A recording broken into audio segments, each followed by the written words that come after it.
नमस्कार, challenge board में आप सभी का स्वागत है। दोस्तों, मैं हूं विकेश कुमार और आज की इस वीडियो में हम लोग बात करेंगे एनसीईआरटी 10th क्लास के प्रश्नावली 3.2 के प्रश्न संख्या दूसरा का 1 नंबर। दोस्तों, यदि आप इस चैनल पर नए हैं तो एक लाइक कर दीजिएगा, चैनल को सब्सक्राइब करके बेल आइकन को भी प्रेस कर दीजिएगा ताकि आने वाला प्रत्येक वीडियो का नोटिफिकेशन सबसे पहले आप तक पहुँचे। तो आइए अब हम शुरू करते हैं। दोस्तों, प्रश्नावली 3.2 है, प्रश्न संख्या दूसरा का 1 नंबर क्वेश्चन है। दोस्तों, इस क्वेश्चन में कहा जा रहा है कि अनुपातों A1/A2, B1/B2 और C1/C2 की तुलना कर ज्ञात कीजिए कि निम्न समीकरण युग्म द्वारा निरूपित रेखाएं एक बिंदु पर प्रतिच्छेद करती है, समांतर है अथवा संपाती है। हमारे पास में दो समीकरण दिया गया है। पहला समीकरण ये है 5x - 4y + 8 = 0, मेरा पहला समीकरण है। और दूसरा समीकरण दिया गया है 7x + 6y - 9 = 0। ठीक है, यह मेरा दूसरा समीकरण है। दोस्तों, इन दोनों समीकरण को हमें A1/A2, B1/B2 और C1/C2 के फॉर्म में पहले तोड़ देना है। ठीक है, और तोड़ने से हमें 3 केस प्राप्त होता है, 3 में से कोई एक केस प्राप्त होगा। ठीक है, तब वहाँ जाकर हम इस प्रूफ कर पाएंगे कि एक बिंदु पर प्रतिच्छेद करती हुई रेखाएं हैं, समांतर है अथवा संपाती है। तो तीनों केस के बारे में हम अच्छे से समझ लेते हैं। दोस्तों, कोई भी समीकरण युग्म 3 फॉर्म में आएगा। पहला ये है कि A1/A2 बराबर नहीं है B1/B2।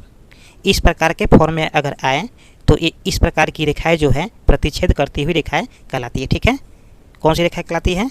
प्रतिच्छेद करती हुई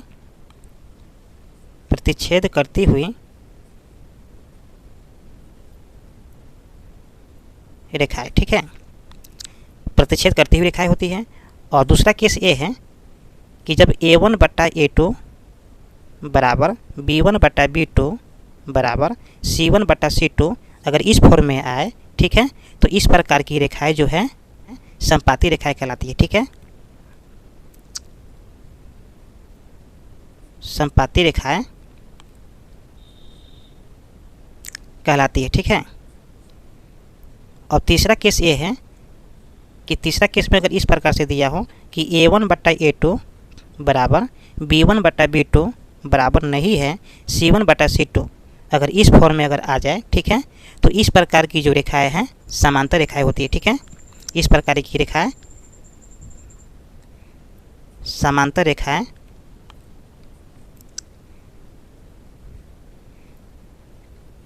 कहलाती है। ठीक है, ये जो पहला फॉर्म में जो प्रतिच्छेद करती हुई रेखाएं हैं और दूसरे फॉर्म की जो रेखाएं हैं संपाती रेखाएं कहलाती है और तीसरे फॉर्म की रेखाएं समांतर रेखाएं कहलाती है। ठीक है, ये सब जो है, ये तीनों फॉर्म जो है मेरा ग्राफीय विधि है। ठीक है, तो आइए अब इसको हम सोल्व कैसे करते हैं, इस क्वेश्चन पर चलते हैं। ठीक है, दूसरा का 1 नंबर क्वेश्चन है। ठीक है, क्वेश्चन में दिया गया है कि 5x - 4y + 8 = 0, ये मेरा पहला समीकरण है। ठीक है, और दूसरा समीकरण दिया गया है 7x + 6y - 9 = 0, ये मेरा दूसरा समीकरण है। ठीक है, ध्यान दीजिएगा कि अगर 8 बराबर के इस साइड में होता तो सबसे पहला बात कि हम 8 को इस साइड में कर लेते हैं। ठीक है, अब आइए इसको हम A1/A2 के फॉर्म में तोड़ देते हैं। ठीक है, तो ऊपर वाला समीकरण मेरा समीकरण 1 है, ऊपर वाले में जो समीकरण है वो मेरा समीकरण 1 है, तो हम लिखेंगे A1 बराबर 5। ठीक है, या अब यहाँ पर लिखेंगे B1 बराबर -4। ठीक है, अब यहाँ पर लिखेंगे C1 बराबर 8। ठीक है, चलिए अब दूसरी बात क्या है कि समीकरण 2 को लिख लेते हैं। तो समीकरण 2 में दिया है A2 बराबर 7। ठीक है, फिर B2 बराबर क्या हो जाएगा 6, फिर C2 बराबर क्या हो जाएगा -9। ठीक है, तो अब सबसे पहले हम A1/A2 के फॉर्म में इसको लाते हैं। ठीक है, तो यहाँ पर क्या हो जाएगा A1/A2 बराबर क्या हो जाएगा, A1 का वैल्यू 5 है और A2 का वैल्यू कितना है 7 है। ठीक है, चलिए फिर यहाँ पर लिखेंगे कि B1/B2 यानी कि -4/6। अब ये कटने वाला है, 2 दूनी 4, 2 तिहाई 6, तो यहाँ पर हो गया -2/3। ठीक है, और अब लिखेंगे यहाँ पर C1/C2। ठीक है, तो यहाँ पर हो जाएगा C1 का वैल्यू कितना है 8 है और C2 का वैल्यू कितना है -9। ये 9 जो है बट्टा में नहीं होता है, मतलब नीचे में नहीं होता है, ये ऊपर में चला जाएगा, तो यहाँ पर लिखेंगे -8/9। ठीक है, अब दोस्तों हमें यहाँ पर A1/A2, B1/B2, C1/C2 का वैल्यू पता चल गया है। ठीक है, तो अब हम देखते हैं कि कौन किसके बराबर में है। ठीक है, लिखेंगे यहाँ पर कि 5/7 -2/3 के बराबर में है, नहीं है, ये दोनों बराबर कब होता, जब 5/7 A1/A2 का वैल्यू कितना है 5/7। अगर यहाँ भी मतलब कि B1/B2 की वैल्यू अगर 5/7 होता तो हम कहते कि A1/A2 बराबर है B1/B2 के, ठीक है। तो ये दोनों आपस में बराबर है नहीं, ठीक है। तो यहाँ पर लिखेंगे हम कि A1/A2 बराबर नहीं है B1/B2 के, ठीक है। और इस प्रकार की जो रेखाएं होती है हम यहाँ पर बता चुके हैं पहले ही कि इस प्रकार की जो रेखाएं होती है प्रतिच्छेद करती हुई रेखाएं होती है, ठीक है। तो यहाँ पर लिख देंगे क्या, प्रतिच्छेद करती हुई रेखाएं, ठीक है। यही मेरा फाइनल आंसर है, ठीक है। और ये कौन सी विधि में है, तो ग्राफीय विधि में, ठीक है। ध्यान रखना है मेरा ग्राफीय विधि में है।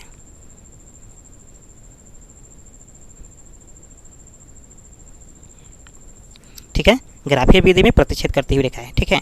ये मेरा फाइनल आंसर हो गया। दोस्तों अब बात करेंगे दूसरा का 2 नंबर, ठीक है। तो दूसरा का 2 नंबर है, दूसरा का 2 नंबर में जो समीकरण दिया गया है 9x + 3y + 12 = 0, ये मेरा पहला समीकरण है, ठीक है। और दूसरा समीकरण दिया है 18x + 6y + 24 = 0, ये मेरा दूसरा समीकरण है, ठीक है। अब दोस्तों क्या करेंगे कि ऊपर वाले समीकरण को A1 B1 C1 लिखते हैं और नीचे वाले समीकरण को A2 B2 C2 लिखते हैं। तो फिर इस फॉर्म में तोड़ देते हैं कि A1 = 9, ठीक है, B1 = 3 और C1 बराबर कितना हो जाएगा 12, ठीक है। फिर यहाँ पर लिखेंगे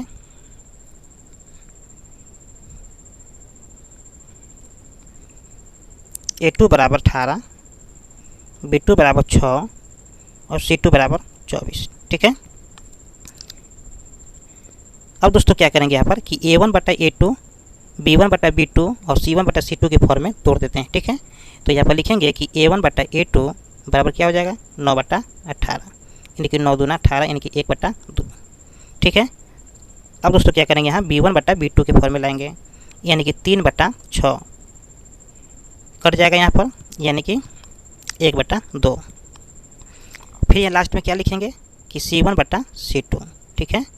तो यहाँ पर क्या है C1 का वैल्यू कितना है 12/24, ठीक है, यानी कि 12 दूना 24, 1/2 हो जाएगा, ठीक है। अब दोस्तों यहाँ पर आप देख पा रहे हैं 1/2 है, फिर 1/2 है, फिर 1/2 है, मतलब तीनों एक दूसरे के बराबर में है, ठीक है। तो यहाँ पर लिखेंगे क्या कि A1/A2 बराबर है B1/B2 बराबर है C1/C2। अगर इस फॉर्म में कोई समीकरण युग्म आए तो ऐसी रेखा ग्राफीय संपाती रेखाएं कहलाती है, ठीक है, ठीक है। तो यहाँ पर लिखेंगे ग्राफीय विधि में, ठीक है। ग्राफीय विधि में क्या हो जाएगा संपाती रेखाएं है, ठीक है। ये मेरा फाइनल आंसर आ गया, ठीक है। अब आइए हम दूसरा का 3 नंबर क्वेश्चन सोल्व करते हैं। दूसरा का 3 नंबर दोस्तों है क्या, तीसरा समीकरण में दिया गया है कि 6x - 3y + 10 = 0, ठीक है। और दूसरा समीकरण दिया, ये मेरा पहला समीकरण है, और दूसरा समीकरण दिया गया है 2x - y + 9 = 0, ये मेरा दूसरा समीकरण है, ठीक है। अब दोस्तों क्या करेंगे कि A1 = 6, B1 = -3 और C1 बराबर कितना हो जाएगा 10, ठीक है। फिर A2 बराबर कितना हो जाएगा 2, B2 बराबर कितना हो जाएगा -1 और C2 बराबर कितना हो जाएगा 9, ठीक है। अब यहाँ से हम A1/A2 निकाल लेंगे, यानी कि A1/A2 बराबर क्या हो जाएगा 6/2, यानी कटने वाला है 2 तिहाई 6, यानी कि 3 आ जाएगा 3/1, ठीक है। अब यहाँ पर लिखेंगे कि B1/B2, ठीक है। तो B1 का वैल्यू कितना है -3 और B2 का वैल्यू है -1, या माइनस से माइनस कैंसिल हो जाएगा, मतलब 3/1 आ जाएगा, ठीक है। फिर यहाँ पर लिखेंगे C1/C2 का वैल्यू कितना आ जाएगा, यानी कि 10/9 आ जाएगा, कितना आ जाएगा 10/9, ठीक है। तो ये कटने वाला है नहीं, तो इसको ऐसे ही छोड़ देंगे, ठीक है। अब दोस्तों देखना ये है कि 3/1 ये भी बराबर है 3/1, ठीक है, लेकिन ये बराबर नहीं है। तो यहाँ पर हम लिखेंगे क्या कि A1/A2 बराबर है B1/B2 के, यानी कि ये दोनों बराबर हैं तो बराबर लिख दिए, और बराबर नहीं है C1/C2 के, ठीक है। तो इस प्रकार की जो रेखाएं होती है, ठीक है, इस प्रकार की जो रेखाएं होती है वो समांतर रेखाएं कहलाती है, ठीक है। तो यहाँ पर लिखेंगे ग्राफीय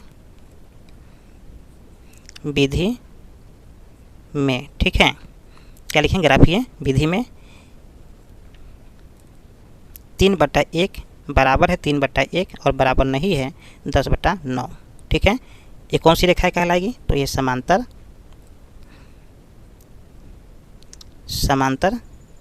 रेखाएं है, ठीक है, समांतर रेखाएं है। ये मेरा फाइनल आंसर आ गया, ठीक है। मैं उम्मीद करता हूँ कि वीडियो आपको समझ में आ गया होगा। फिर मिलते हैं अगले वीडियो में, तब तक के लिए जय हिंद।